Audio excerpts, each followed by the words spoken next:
Hello everyone. आज की video में हम देखेंगे कि हम अकाउंट्स के अंदर जो अकाउंटिंग करते हैं तो हम टू टाइप्स के सिस्टम अडॉप्ट करते हैं। फर्स्ट होता है सिंगल एंट्री सिस्टम, जिसको आप हिंदी में बोलेंगे इकहरा लेखा पद्धति। जबकि दूसरा देखोगे आप डबल एंट्री सिस्टम यानी कि दोहरी लेखा पद्धति। हर बिजनेसमैन के सामने दो ऑप्शन रहते हैं, या तो वह सिंगल एंट्री सिस्टम को अडॉप्ट करता है या डबल एंट्री सिस्टम करता है। ये बिजनेसमैन के बिजनेस पे डिपेंड करता है कि उसका बिजनेस कितना बड़ा है कितना छोटा है। अगर कोई भी स्मॉल ट्रेडर है तो वो सिंगल एंट्री सिस्टम को अडॉप्ट करते हैं, और अगर बिजनेस बड़ा है तो वो डबल एंट्री सिस्टम को अडॉप्ट करते हैं। तो आज हम देखेंगे कि सिंगल एंट्री सिस्टम और डबल एंट्री सिस्टम में आप किस प्रकार कंपैरिजन कर सकते हैं। सबसे पहले देखेंगे single entry. Single entry system के अंदर क्या होता है, जब भी कोई स्मॉल ट्रेडर्स होते हैं, जैसे देखते हैं हम चाय वाले हो गया, सब्जी वाले हो गए, ये स्मॉल ट्रेडर्स हो गए, वो इसको अडॉप्ट करते हैं। वो इसको अडॉप्ट इसलिए करते हैं, इसमें एक्सपेंसेस कम आते हैं, बर्डन कम हो जाता है हम लोगों का।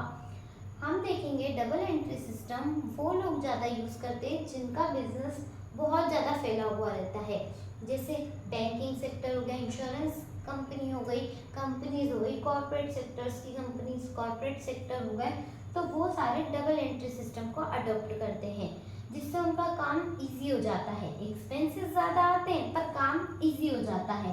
तो हम कंपैरिजन में देखेंगे इसमें कि सिंगल एंट्री सिस्टम में जब हम किसी भी बुक्स ऑफ अकाउंट रखते हैं, बनाते हैं, तो ये किस तरह इफेक्ट करता है। तो सबसे पहले हमने देखा है कि जब भी हम ट्रांजैक्शन करते हैं, एंट्री करते हैं, तो सिंगल एंट्री सिस्टम के अंदर एक ही जगह इफेक्ट आता है, जबकि डबल एंट्री सिस्टम में हम देखेंगे कि दो जगह इफेक्ट जाता है ट्रांजैक्शन का। हम देखेंगे यहाँ सिंगल एंट्री सिस्टम के अंदर आप सिर्फ पर्सनल अकाउंट ही ओपन कर सकते हैं, जबकि डबल एंट्री सिस्टम के अंदर आप पर्सनल, रियल, नॉमिनल तीनों तरह के अकाउंट ओपन कर सकते हैं।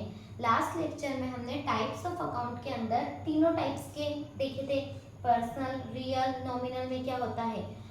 सिंगल एंट्री सिस्टम सिर्फ पर्सनल अकाउंट ओपन करता है, जबकि यह तीनों अकाउंट ओपन करेगा।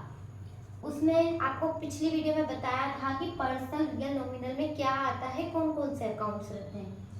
फिर यहाँ हम देखेंगे सिंगल एंट्री सिस्टम में आप देखोगे जो आप ट्रायल बैलेंस नहीं बना सकते, अर्थमेटिक एक्यूरेसी नहीं पता कर सकते, जबकि डबल एंट्री सिस्टम में अर्थमेटिकल एक्यूरेसी ट्रायल बैलेंस से पॉसिबल है।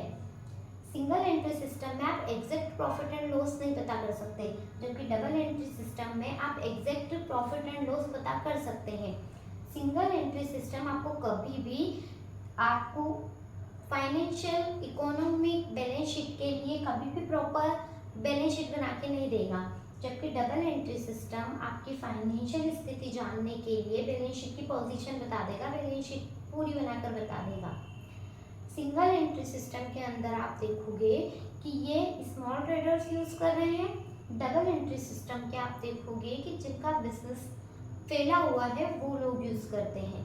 तो आज हमने सिंगल एंट्री सिस्टम और डबल एंट्री सिस्टम के बारे में कंपैरिजन किया है कि आप इन दोनों में किस तरह डिफरेंस कर सकते हैं और किसमें क्या, दोनों के क्या क्या फीचर्स हैं। आप सिंगल एंट्री सिस्टम का कोई फॉर्मेट वगैरह नहीं देखेंगे, इसलिए ये इजी हो जाता है जो लोग ज़्यादा एक्सपेंस नहीं करना चाहते हैं, जिनका स्मॉल बिजनेस है। क्योंकि डबल एंट्री सिस्टम पे खुद के रूल रेगुलेशन फॉर्मेट होते हैं, जिसके थ्रू आपका जो आपके ट्रांजैक्शन होते हैं, बुक्स ऑफ अकाउंट होते हैं, वो इजी हो जाते हैं। उनसे इजीली आप किसी भी चीज़ का प्रॉफिट एंड लॉस निकाल सकते हैं।